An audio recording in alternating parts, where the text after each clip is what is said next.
अस्सलामु अलैकुम साथियों, कैसे हैं आप लोग। उम्मीद के बखैर व आफ़ियत होंगे और इम्तिहान की तैयारी अच्छी तरीके से चल रही होगी। दोस्तों, पिछले क्लास में हमने अफ़साने से मुताल्लिक़ कई सवालात को हल किए हैं। आज फिर अफ़साने से मुताल्लिक़ ही कुछ सवालात आपके सामने हैं, उसे हल करने की कोशिश करेंगे। हज़रात, आप लोग वीडियो में बने रहें। उम्मीद कि आप इंशाअल्लाह कामयाब ज़रूर होंगे। मेहनत करेंगे तो कामयाब ज़रूर होंगे। तो सवाल क्या है? सवाल नंबर 3 क्या है दोस्तों? सवाल नंबर 3 में क्या है? किस ज़ुमरे का ताल्लुक़ मुख्तसर अफ़साने से है? किस ज़ुमरे का ताल्लुक़, यानी नीचे जो दिया गया है ज़ुमरा, उस ज़ुमरे का ताल्लुक़ मुख्तसर अफ़साने से है। किस ज़ुमरे का ताल्लुक़ मुख्तसर अफ़साने से है? तो ऑप्शन नंबर ए है गबन। ए में है गबन। नशीब क्या है दोस्तों? नशेब। चांदनी बेगम क्या है? चांदनी बेगम। तिलस्म ख़याल। तिलस्म ख़याल। ऑप्शन नंबर बी है दोस्तों कफन। ऑप्शन नंबर बी में क्या है? कफन। अपने दुख मुझे दे दो। लिहाफ क्या है दोस्तों? लिहाफ। जिंदगी के मोड़ पर। ऑप्शन नंबर सी निर्मला क्या है दोस्तों? निर्मला। नदी क्या है? नदी क्या है दोस्तों?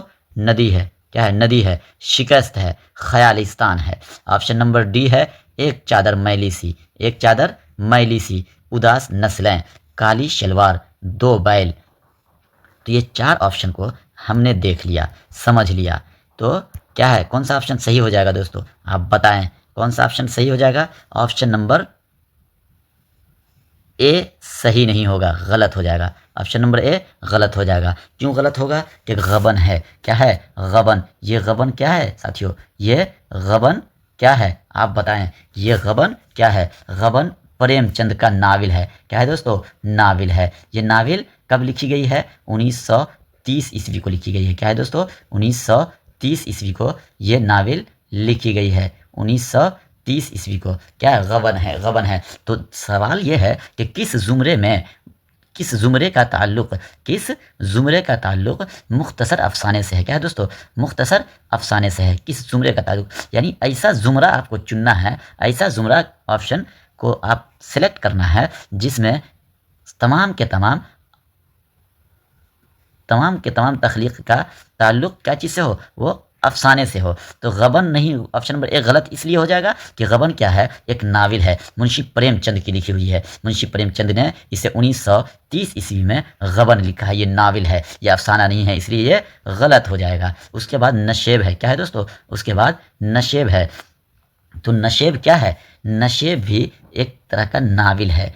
नशेब क्या है? अफ़साना नहीं है। नशेब क्या है? अफ़साना नहीं है, बल्कि वो क्या है? नावल है। अफ़साना नहीं, बल्कि वो क्या है? नावल है। ये किसकी नावल है दोस्तों? ये नावल है अब्दुल्ला हुसैन की। किसकी दोस्तों? अब्दुल्ला हुसैन की नावल है। अब्दुल्ला हुसैन की ये नावल है, अफ़साना नहीं है। और पूछा गया है किस ज़ुमरे का ताल्लुक़ मुख्तसर अफ़साने से है, तो नशेब भी ऑप्शन गलत हो जाएगा। चलिए अब चांदनी बेगम के ऊपर चलते हैं दोस्तों। चांदनी बेगम क्या है? चांदनी बेगम क्या है दोस्तों? चांदनी बेगम।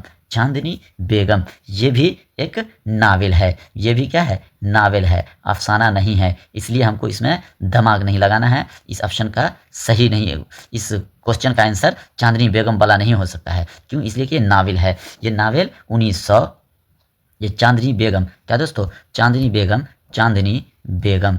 चांदनी बेगम।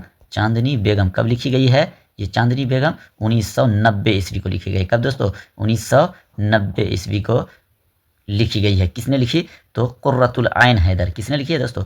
कुर्रतुल आइन हैदर। कुर्रतुल आइन। कुर्रतुल आइन हैदर। कुर्रतुल आइन हैदर ने इसको कब लिखी है? 1990 ईस्वी में लिखी है। ये भी एक नावल है। तो ऑप्शन नंबर ए में चांदनी बेगम अफ़साना नहीं है। क्या है दोस्तों?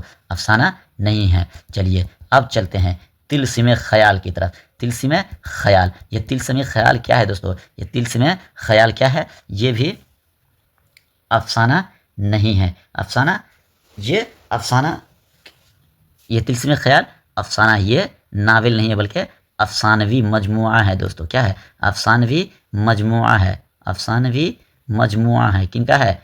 ये है कृष्णचंद्र का। किसका? कृष्णचंद्र चंद का लिखा हुआ है। ये क्या है? अफसानवी मजमुआ है कृष्णचंद का। ये कब लिखा गया है? ये अफसाना तिलस्म ख्याल। तिलस्म ख्याल क्या है दोस्तों? तिलस्म ख्याल। ये क्या है दोस्तों? तिलस्म ख्याल। तिलस्म ख्याल है। कब लिखा गया है ये? 1939 को। तिलस्म ख्याल। गलत हो गया।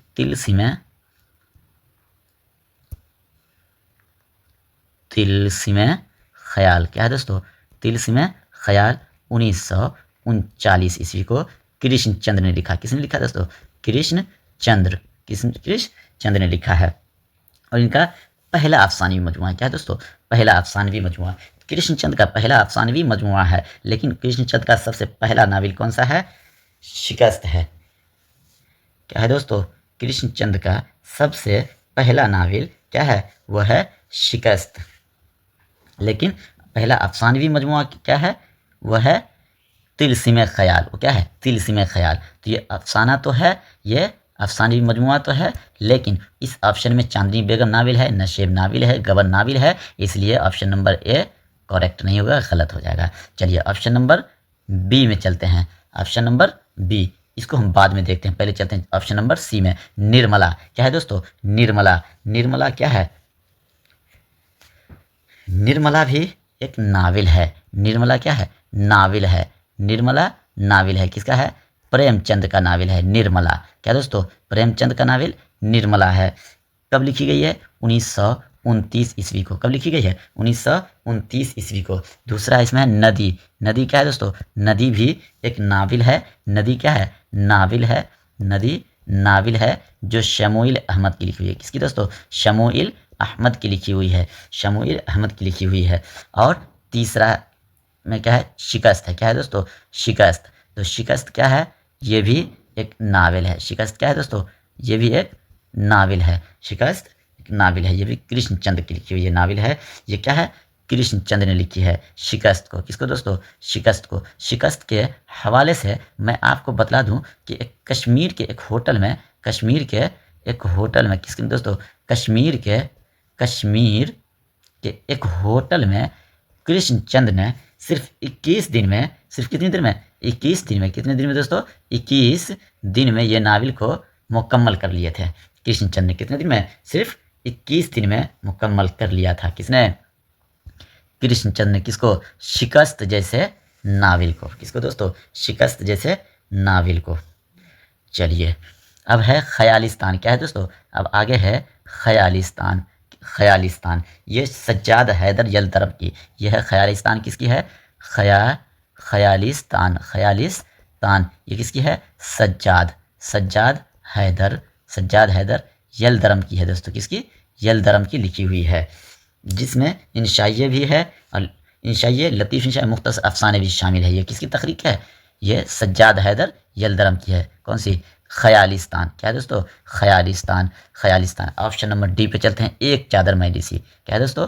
एक चादर मैली सी। ये किसकी है? ये है राजिंदर सिंह बेदी की। ये किसकी दोस्तों? राजिंदर सिंह बेदी की है। एक चादर मैली सी। क्या दोस्तों?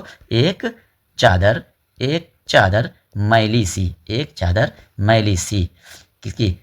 बेदी की। राजिंदर सिंह बेदी। ये इनका एक लौता नावल है। एक ही नावल इसने लिखी, एक लौता नावल कहा जाता है इसे। किसी कौन सा है? एक लौता नावल इनका है। किसी को अगर एक बेटा हो तो क्या कहते हैं? एक लौता बेटा है। लेकिन राजिंदर सिंह बेदी का ये क्या है? एक लौता नावल है। बहुत ही प्यारा नावल है, एक लौता नावल है, एक चादर मैली सी। कब लिखी गई थी? 1900 दोस्तों 60 ईस्वी में रिसाला नुकूश में इन्हें शाये किया गया। किसमें दोस्तों? 2 किस्तों में शाये किया गया था। क्या दोस्तों?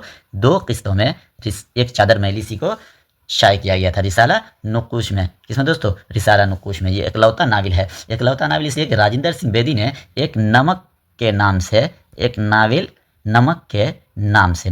से लिखना शुरू किए थे, लेकिन वो मुकम्मल नहीं हो सका, इसलिए। नहीं तो ये दूसरा नावल उसका हो जाता, इसलिए वो एक लौता नावल एक चादर मैली सी है। चलिए अब है उदास नस्लें। क्या है दोस्तों?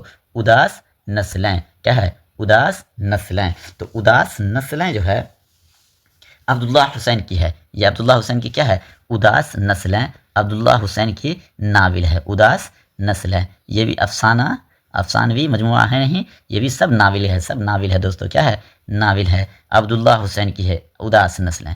अब्दुल्ला हुसैन की है, क्या है दोस्तों? अब्दुल्ला हुसैन की है, नाविल है उदास नस्लें। एक है काली शलवार, क्या है दोस्तों? काली शलवार किसकी है? काली शलवार किसकी है दोस्तों? ये काली शलवार ये एक नाविल है जिस पे फहाशी का इल्ज़ाम लगा है। काली शलवार किसका है? काली शलवार, काली शलवार दोस्तों, क्या? काली शलवार ये सआदत हसन मंटू की है। सआदत हसन मंटू की ये नाविल है। क्या है दोस्तों? सआदत हसन मंटू की ये नाविल है और इस पे फहाशी का इल्ज़ाम लगा है। फहाशी का इल्ज़ाम लगा और मुकदमा भी इस पे चला है। वैसे तो सआदत हसन मंटू की ऐसे 5 नाविल है जिस पे मुकदमा चला था। जैसे ठंडा गोश्त है, ठंडा गोश्त क्या है दोस्तों? ठंडा गोश्त, क्या है दोस्तों? ठंडा गोश्त, इस पे भी फहाशी का मुकदमा चला है। खोल दो, क्या है दोस्तों? खोल दो, इस पे भी फहाशी का मुकदमा चला है। और भी इनके कई ऐसे अफसाने हैं जिस पे इन पे मुकदमा चला है। चलिए, काली शलवार को आपने पढ़ लिया, किसका है उसको भी आपने पढ़ा, और इस पे मुकदमा चला है वो भी पढ़ लिया। उदास नस्लें को भी आपने जाना। एक चादर मैली सी, ये भी नाविल है, तो ये भी ऑप्शन गलत हो जाएगा। निर्मला भी गलत, क्यों? इसलिए कि निर्मला नाविल है, नदी नाविल है, शिकस्त नाविल है, खालिस्तान अफसानवी मजमुआ। खालिस्तान क्या है? ख्यालिस्तान, क्या है दोस्तों? ख्यालिस्तान क्या है? अफसानवी मजमुआ है, इसलिए ये भी गलत हो जाएगा। अब चलते हैं दो बैल, ये भी बहुत मशहूर है, इसको वजाहत की ज़रूरत नहीं है, इसमें वजाहत की ज़रूरत नहीं है। ये मुंशी प्रेमचंद की दो बैल बहुत ही मशहूर है। चलिए आगे चलते हैं। Option number B is correct है, क्या है दोस्तों? Option number B is correct, क्या है दोस्तों? Option number B is correct. क्यों करेक्ट होगा? इसलिए कि कफन, क्या है दोस्तों? सबसे पहले गौर करने की बात है कि यहाँ क्या है? कफन है दोस्तों, क्या है? कफन है। तो कफन क्या है? मुंशी प्रेमचंद की मुंशी प्रेमचंद का अफसाना कफन है, क्या है दोस्तों? अफसाना कफन है। अपने दुख मुझे दे दो, क्या है दोस्तों? अपने दुख मुझे दे दो, ये अफसानवी मजमुआ है। ये भी क्या है? अफसानवी मजमुआ है। देखिए ऑप्शन नंबर बी में नाविल या किसी दूसरी तख्लीक की बू नहीं आ रही है, कोई दूसरी तख्लीक नहीं है, इसलिए क्या है दोस्तों? ऑप्शन नंबर बी सिर्फ और सिर्फ अफसाना है। सिर्फ और सिर्फ क्या है? ऑप्शन नंबर बी सिर्फ और सिर्फ अफसाना है। इसमें नाविल ना है, नहीं दास्तान है, कोई चीज़ नहीं है सिवाय नाविल के, इसमें कोई दूसरी चीज़ नहीं है। ये जो अपने दुख मुझे दे दो, ये किसकी है? राजिंदर सिंह बेदी की है। राजिंदर सिंह बेदी की है। किसकी दोस्तों? राजिंदर सिंह बेदी की है। कौन? अपने दुख मुझे दे दो, अपने दुख मुझे दे दो, अपने दुख मुझे दे दो, अपने दुख मुझे दे दो। ये क्या है? अफसानवी मजमुआ है। इसको कब लिखे थे राजिंदर सिंह बेदी ने? इसको कब लिखा है दोस्तों?